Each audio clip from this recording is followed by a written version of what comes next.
व शिक्षक व माझ्या बालमैत्रिणींनो, जय हिंद. आज मी उभी आहे अशा एका दिवशी ज्या दिवसाने भारताचं भाग्य उजळलं, म्हणजे 15 ऑगस्ट स्वातंत्र्य दिन. उत्सव तीन रंगांचा आभाळी आज सजला.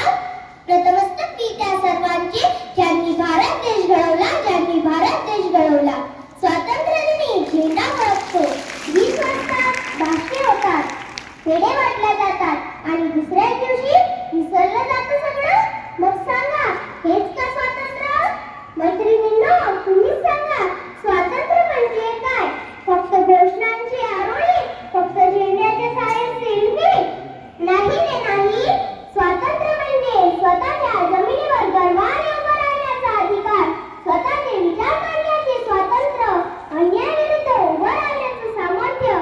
पण आज भेदभाव अजून आहे, भ्रष्टाचार वाढतोच आहे, स्त्री अजूनही भीतीतच जगते, सैनिक मरतो आणि आपण IPL फॉरवर्डच्या बटनावर देशप्रेम मोजतो. भगतसिंग म्हणतोय मी रक्त दिलं, तुम्ही फक्त शपथ तरी घ्या. नेताजी म्हणतात मी युद्ध केलं, तुम्ही निदान खरं तरी बोला. आणि आपण काय करतो? नकल करतो, अपमान करतो आणि म्हणतो हे तर सगळेच करतात. मग मैत्रिणींनो, स्वातंत्र्य दिनाला फक्त एक सण म्हणायचं हा दिवस डोळ्यात नाही, तर मनात असायला हवा.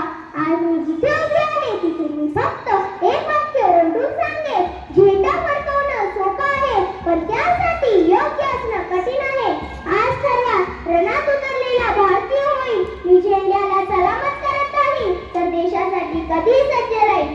देशाचे संविधान, नियम आणि कायद्याचे पालन करीन. मी चांगली नागरिक होण्यासाठी सदैव प्रयत्न